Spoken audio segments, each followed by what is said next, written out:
It was the day after Jasper Johnson had won a gold medal with Team USA in the FIBA World Cup. The five-star guard was still in Switzerland, waiting to fly home with his family to join his teammates at summer workouts ahead of his freshman season at Kentucky.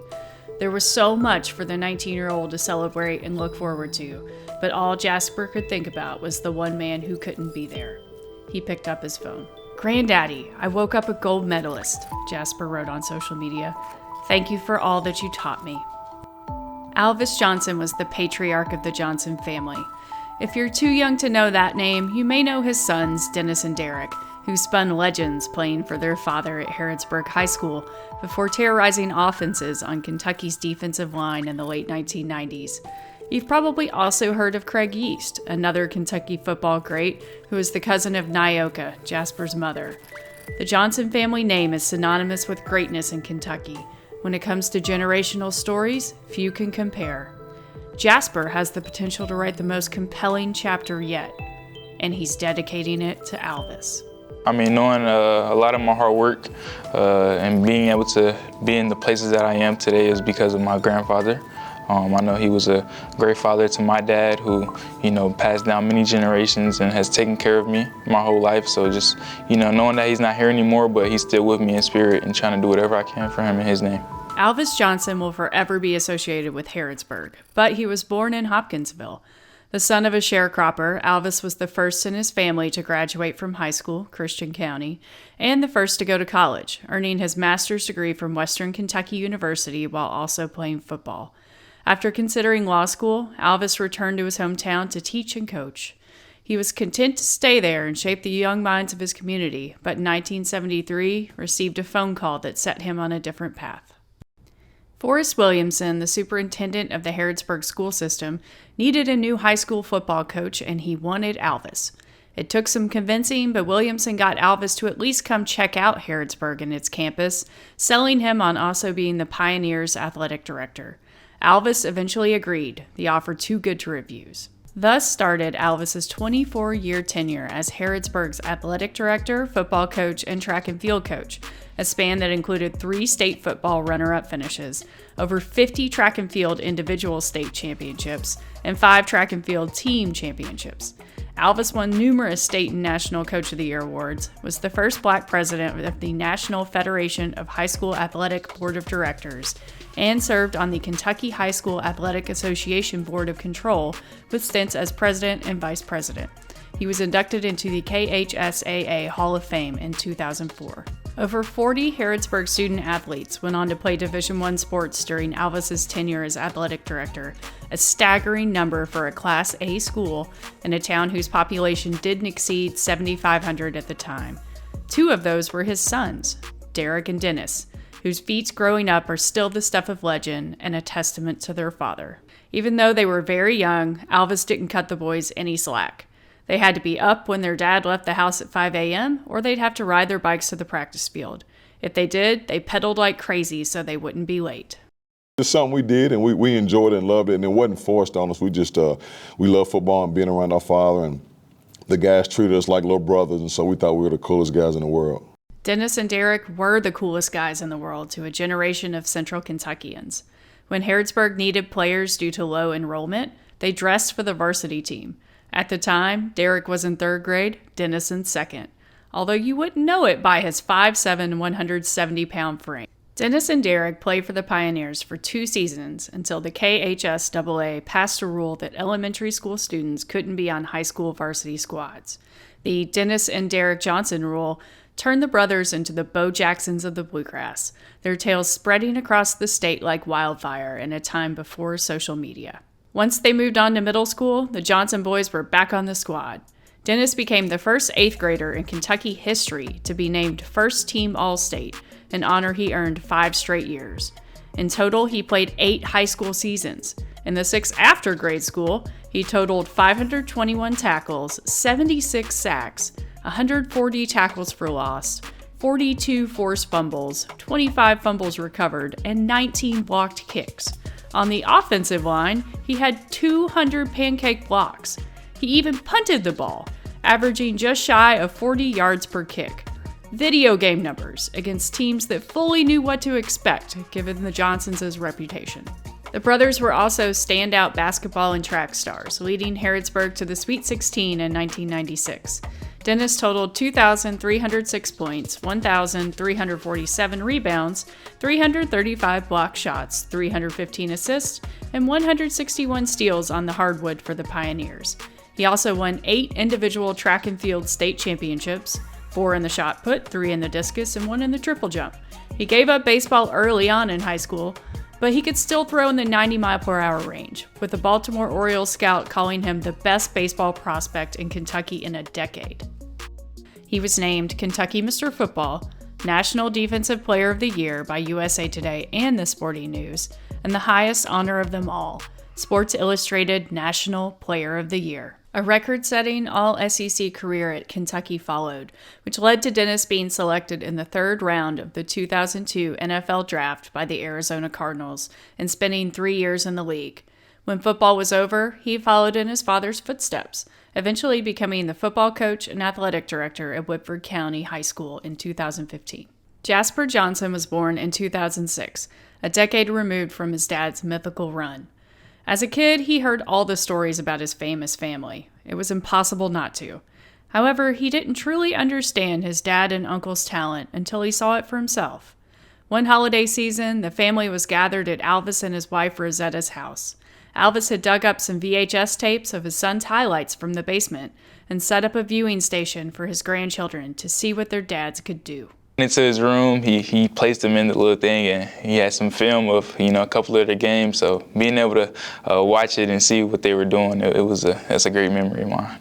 As hard as Alvis was on Dennis, he was soft on Jasper. He loved to dote on his youngest grandson, giving him new shoes after each good game or tournament. Jasper's favorites were Nike Foamposites, made famous by Penny Hardaway. Alvis made sure he had plenty. Look good, feel good, play good is what he told me. So one gift showed Jasper a different side of his grandfather. When Jasper was 8 or 9, his grandfather took him to Dick's Sporting Goods to get him a pair of the knee pads that were starting to become popular on the AAU circuit. He wanted to make sure Jasper had them for a big tournament in Indianapolis. During one of the games, Jasper didn't chase after a loose ball on the floor.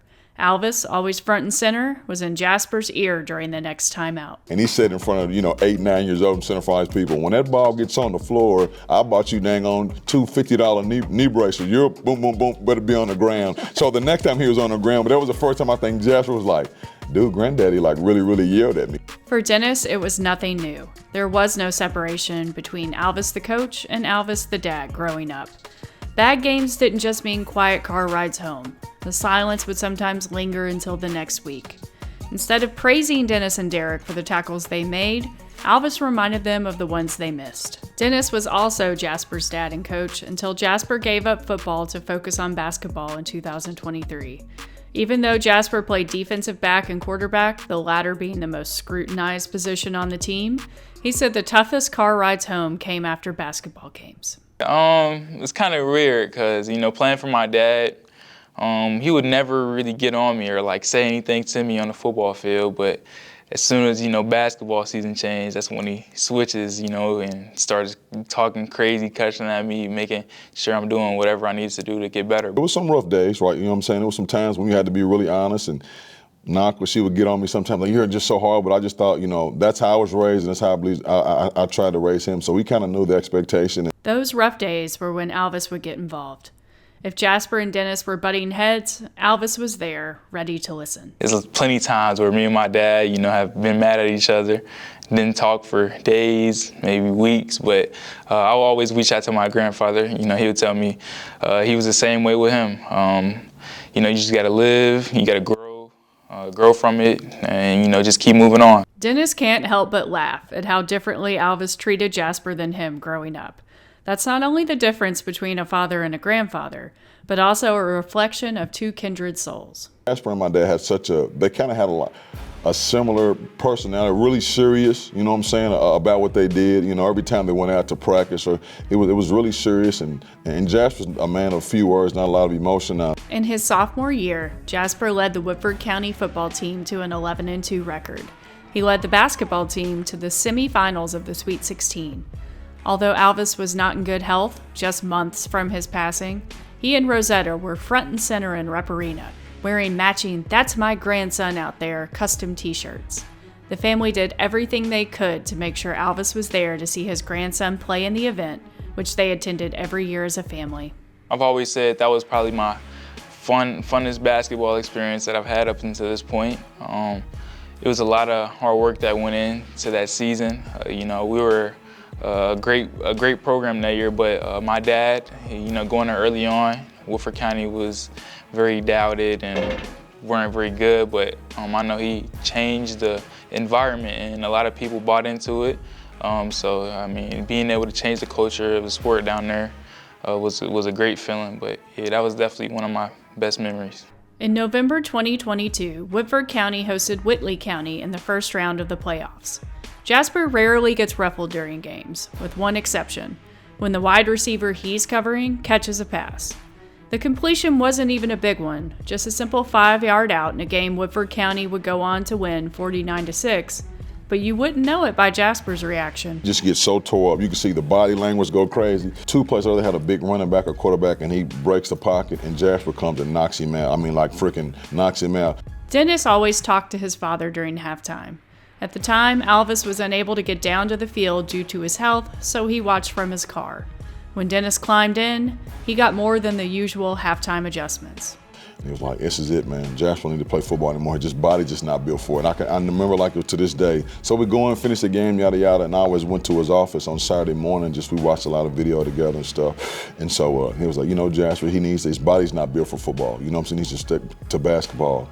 And after that season, man, that's when we knew we had to make the move. And so we started inquiring about different schools. And so that was a moment that I knew, at the halftime of a first playoff game, I said, well, this is the last year we'll see Jasper playing football. When the time came to talk to Jasper about his future, Alvis's conviction helped ease his grandson's concerns. It was kind of a conversation I didn't want to have, honestly. I love the game of football. I know it's done my family a lot. It's done a lot for them, but just realizing that I might have a better future, in basketball. My grandfather telling me that I need to, really focus on one thing. The family started looking at schools to see which would be the best fit. Dennis kept a close eye on his son, who was still grappling with the decision. Leaving all of his family and friends in Woodford County, where they had lived for over a decade, would be hard.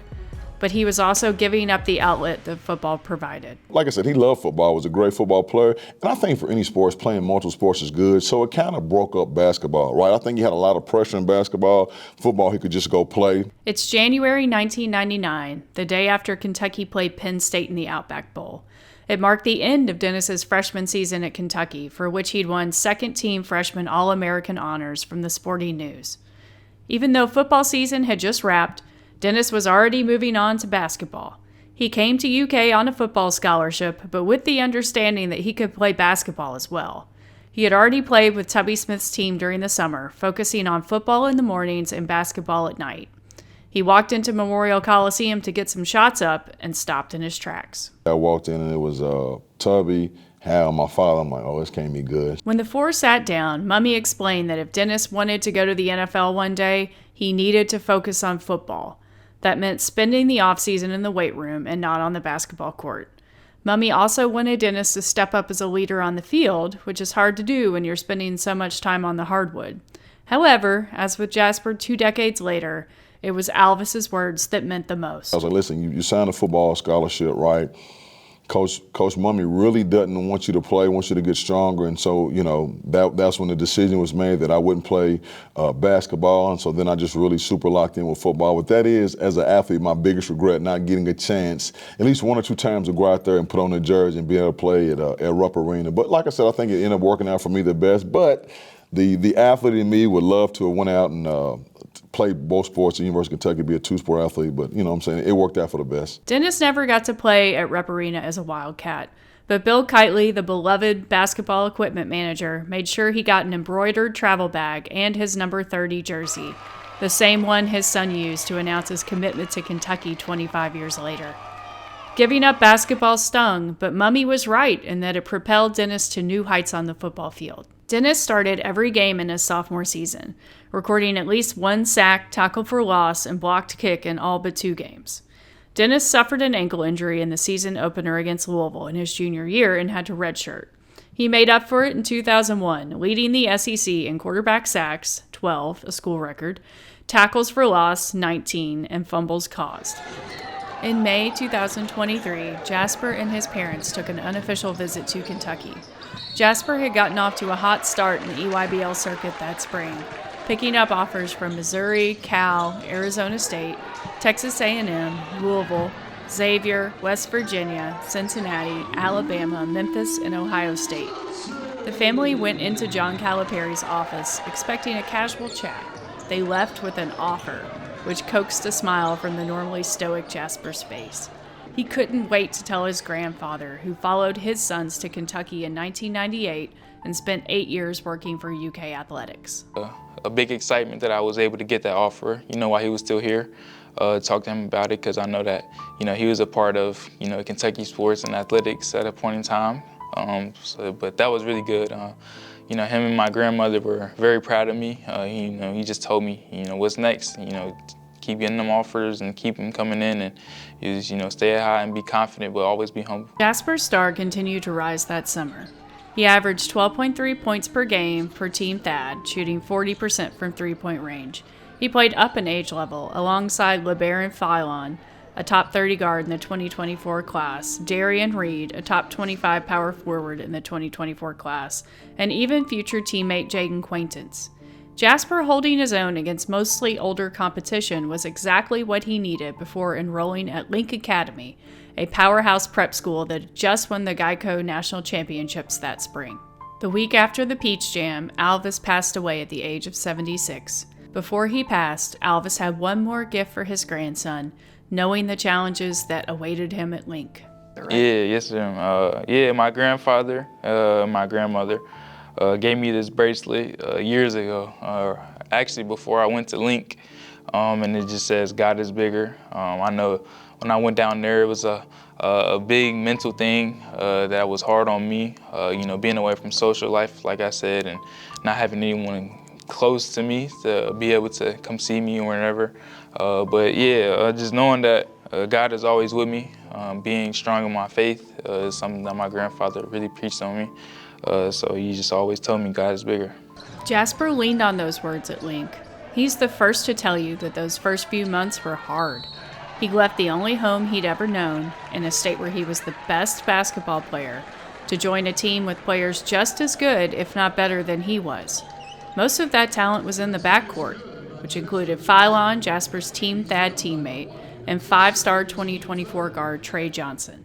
I know going there, my first couple practices, getting beat up, getting bullied and things like that. And I know it paid off for me, and it was really a good experience. That's easy to say in retrospect. Dennis recalled Jasper calling him one night early on, asking to come home.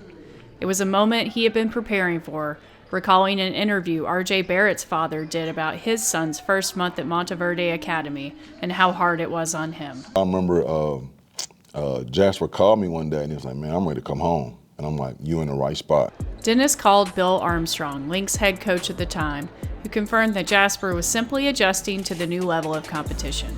Dennis knew there was only one way for him to help his son. Don't call me, call your mom. You're in the right spot, you need to go through it. And so I didn't go to a game for about the first 2 months. She went to the first few games, but I just need to leave him alone, let him kind of grow up a little bit. Nyoka knew her role in this balancing act. She hadn't planned on going to Link's first preseason game, but woke up the morning of and knew she needed to be there in person to cheer on her son. It was like the morning of, and I hadn't planned to go because it was just, there's like, it's not gonna be a big deal, but I'm like, it's his first one. So I'm like, you know what? I got up at 7 a.m. I packed my bag. I loaded the car. Our other son, Skylar, he came with me. We jumped in the car and we hit the road for 9 hours so that I could pull in. He didn't know I was coming either. So we got there right at time they were warming up. And so we snuck up and sat in the stands and he still didn't notice us, and then his coach pointed us out. And he doesn't show emotion, but I know that it was important for me to be there and for his brother to be there. Dennis started coming to games after Christmas. He immediately noticed a change in his son. After Christmas, And Bill and I having the conversation, like he's figuring it out. You know what I'm saying? So that's what you got. I think it's in our essence what we had to do. And so I'm not big on the, like failure is okay, and that's how you grow. You really learn that struggle is a good thing. After his year at Link, Jasper had his best summer yet on the EYBL circuit. He was one of the stars of the Peach Jam, averaging 19.8 points, 3.2 assists, 2.8 rebounds, and 1.2 steals across 5 games. That summer, he also won a gold medal with USA Basketball at the FIBA Under-18 AmeriCup in Argentina, shooting a team-best 42.3% from three-point range. Instead of returning to Link, he decided to go to Overtime Elite to further elevate his game. Nyoka sees those 2 years away from home as necessary steps in her son's journey. I think it was extremely important because, going forward, and things that he wants to accomplish in basketball, it's going to require those times when you're not in your comfort zone and you're away from everyone, and it's not going to be easy. You're playing with some of the most talented kids in the country. Things had changed back home, too. In the spring of 2024, John Calipari left Kentucky for Arkansas, and Mark Pope had been named his successor. Jasper already had an offer from Kentucky, but Pope put renewed importance on keeping the top talent in state. Jasper wanted to make his college decision before his senior season. He was down to 5 schools: Kentucky, North Carolina, Alabama, Arkansas, and Louisville. As the summer went on, it was clear that it was a 3-way race between the Cats, the Tar Heels, and the Crimson Tide. No one knew Jasper's situation better than Dennis, who chose Kentucky over Notre Dame, Florida, Miami of Florida, and Colorado. He was happy to pass along the advice Alvis had given him during the final months of his recruitment. Told me, coming down to, his decision, my grandfather told him that, it was all up to him. I know my dad had offers to, pretty much anywhere in the country, but, he always told me, when going through this, just be big on your faith, pray about it. I could always ask him questions, but at the end of the day, it's up to me. That was also the advice that Dennis received from the one person who truly understood their unique situation, Jeff Shepard. The 2-time national champion had just watched his son go number 3 overall in the 2024 NBA draft after a standout season at Kentucky. As Jasper's recruitment heated up, Dennis and Jeff spoke regularly. At the end of the day, he was like, man, you got to do what's best. What do you think's best for Jasper? Let him have input, right, because it is his journey. There was another commonality in Dennis and Jasper's recruitments. Neither grew up a Kentucky fan. Dennis cheered for Notre Dame as a kid. Jasper loved North Carolina. Nyoka, the biggest Kentucky fan in the family, was certain Jasper was going to pick North Carolina. I was honestly shocked because I didn't even, when he said it, when he was just, and he was really true, and he was just like solidified in his answer, and I was just like, really, because it seemed like it just came out of the blue in a sense, because he always grew up being, he supported Kentucky and watched the games, but truly being a North Carolina fan. Nyoka made Jasper sleep on the decision just to be sure, but inside she was already dreaming of her son wearing Kentucky blue. I was so excited. But yeah, like you said, I would have been happy either way, but they kind of just took it up to another level when he said that he was going to come. So I'm like, oh yeah, let's go. It's go time now. Jasper committed to Kentucky on September 5th, 2024, a ceremony that included a slew of NIL sponsors and a new motto, KY Till I Die. Even though the phrase quickly found its way onto t-shirts, which Nyoka wears every day, Jasper promises it was impromptu. Really, when I was just, answering my questions after I had committed, it just came to mind. I was really excited in the moment. A lot of emotions were coming out, and so I was just speaking from the heart and ended up saying KY Till I Die. Being from Lexington, Kentucky, I feel like that was a easy decision right there. I feel like KY Till I Die. Dennis insists that using their jersey was all Jasper and his agent's idea. And it does add some icing to the cake, but what comes a lot of responsibility, a lot of pressure and stuff, and so I know the pressure I had when I got to UK. Dennis was driving to Fayette Mall in the fall of 1998. It was his freshman year at Kentucky, and he thought he was off to a pretty good start. He played in the first 2 games and had 2 tackles for loss in the opener against Louisville, a 68-34 Kentucky rout. Clearly, the callers on Hal Mummy's radio show disagreed. The very first time we were on the way to the mall, I guess it was the Hal Mummy show, and so I don't even know why I was listening to the radio, but it happened to be turned on there, and it was like, Dennis Johnson, I had a sack in, I don't know, the first 2 games, and I'm like, these were the same people that were like 6-8 months ago I would come to the games and they like loved me and, signing autographs and stuff. They just thought I was supposed to be, Tim Cash would need to throw a touchdown every play, Dennis Johnson every time it was a pass, need to get a sack. And that's just not reality, you know what I'm saying, another level. So that was really hard for me at first, and I had to internalize like, man, it's someone out there that hates Dennis Johnson. Dennis hopes that moment never comes for his son, but knows that it will in some shape or form. He and Nyoka are confident Jasper can handle the unique expectations that come with being an elite in-state star at Kentucky. He played up a year throughout most of AAU, embracing the challenge of going up against older competition. From a maturity standpoint, the year at Link helped tremendously.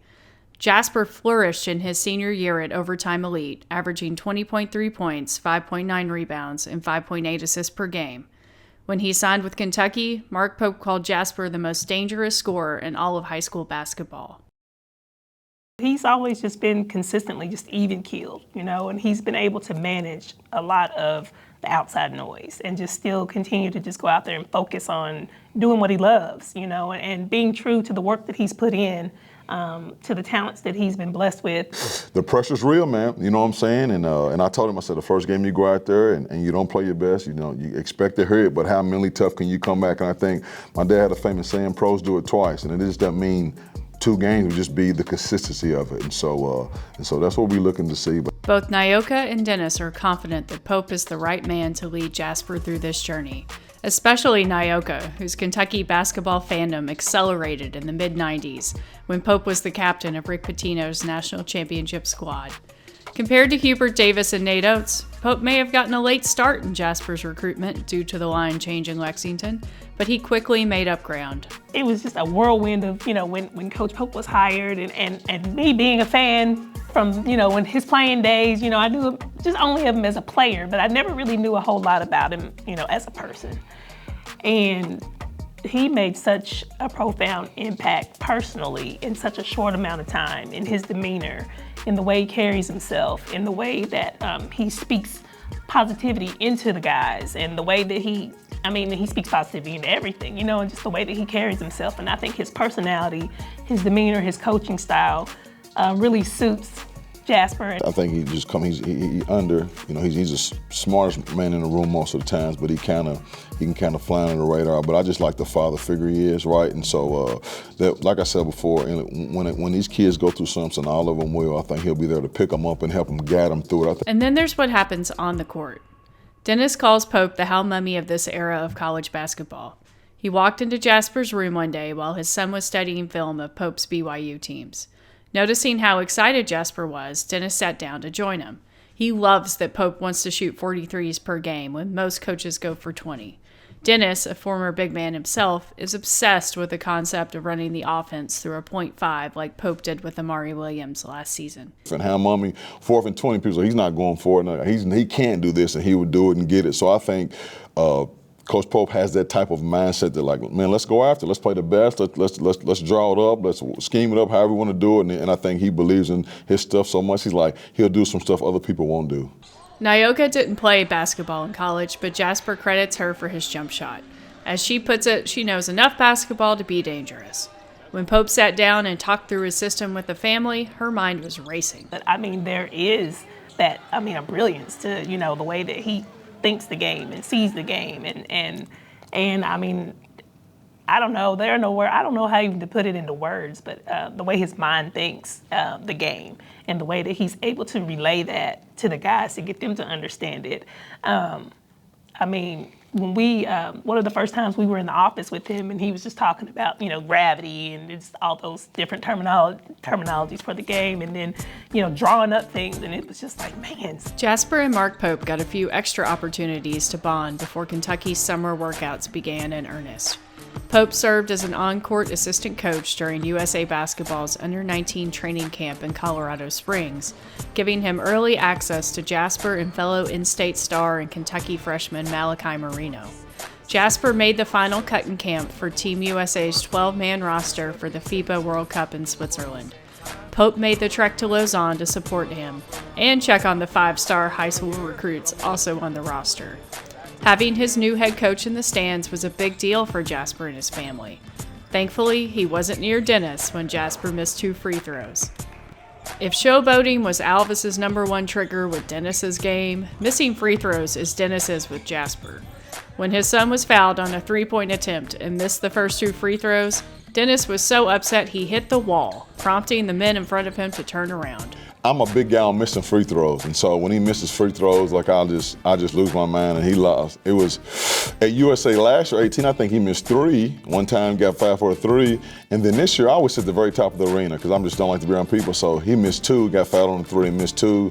I done hit the wall and probably said a word I shouldn't. So these guys from Switzerland were like, man, because they were Jasper fans, they didn't know I was his father, and so they looked at me. So I finally had to tell them, like, yeah, that's my son. So we became really good friends, but they were like, Brian, go get the cops. Like, this dude is like freaking hitting the wall because this dude's missing free throws. Dennis and Jasper's Swiss fan club struck up a friendship, with Dennis inviting them on the court after Team USA won gold to celebrate, and the guys inviting the Johnsons to come skiing with them in the Alps.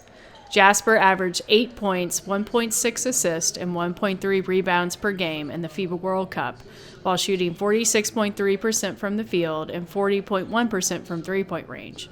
While those numbers weren't team best, playing alongside and against the best of the best, including those a year ahead of him in school, further prepared Jasper for what was next.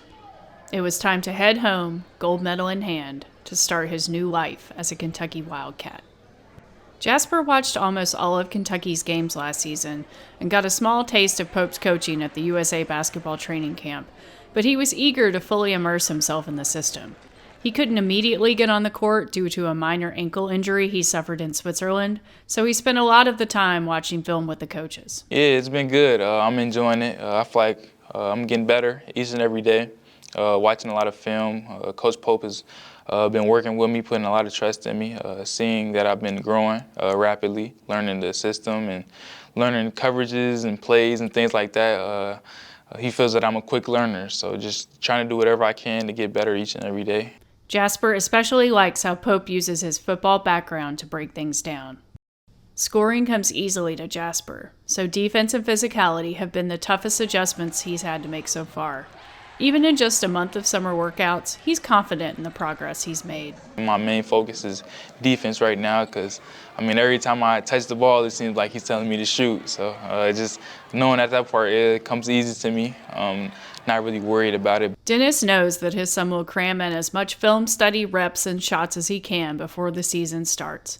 However, as the legendary Pittsburgh Steelers defensive tackle Mean Joe Green taught Dennis, nothing takes the place of experience.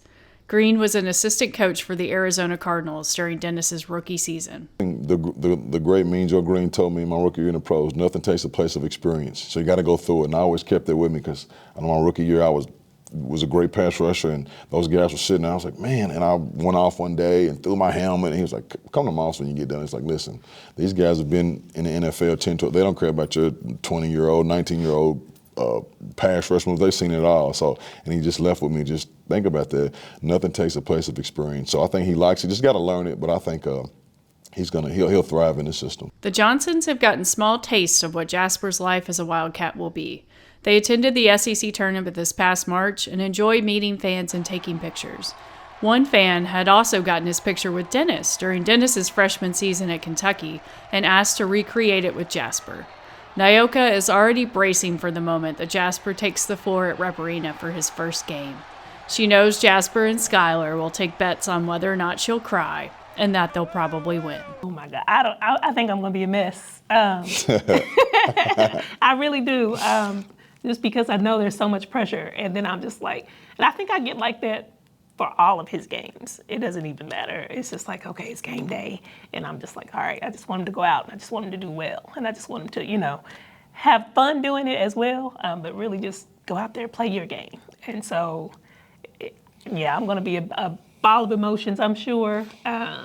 We won't be sitting together. Absolutely so that not. Helps. Absolutely. That helps. But if he misses a free throw in that first game and he loses his mind, and I'm sitting there like, okay, relax. I never missed a free throw. You know what I'm saying? So you know he what I went 100% his whole career. You know, shooting a free throw percentage. Is that right? No, I'm just playing. No, heck no.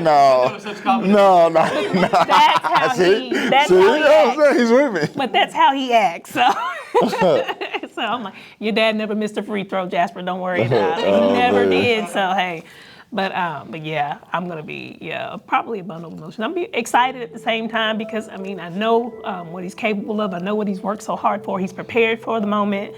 And so when it's his time to step on the floor, you know, and it'd also be a big sigh of relief to get that first one, you know, out of the way, and then it's business as usual. No, I'm always tight before any game just because I know, like I said, I know what's on the table and the expectation we have, right? You know what I'm saying? The ultimate goal is to go out there and go to work every single practice, every single game. And so you're on the biggest stage in college basketball, man. So again, we won't be sitting together. I got to talk to Coach Pope. I got to get me a seat up at the top, get me a group of people. You know what I'm saying? No, but I want to, you know, I just like to sit by myself because I'm all over the place. And like I said, I want every shot to go in and every defensive assignment of you. And I know it's not reality, so I liked it. But no, I'm excited. You know it's not reality? Hey, we got to aim for the stars, you know what I'm saying? In the Johnson's Rupp Arena seating chart, there's a space reserved for Alvis, right next to the court. Dennis's father would be front and center, eager to watch his grandson make his mark as a Kentucky Wildcat. He definitely will be. Now it'll definitely be heavy on my heart when he runs on the court for the first time, because he would. This is close to where his office was when he worked here. You know what I'm saying? So just when we were walking down, she was talking about it brought back memories of us coming down here and seeing him, you know, every few days and stuff. So no, it's definitely be emotional. But he's in heaven, and like I said, he'll be cheering until he misses his first free throw. Then he might.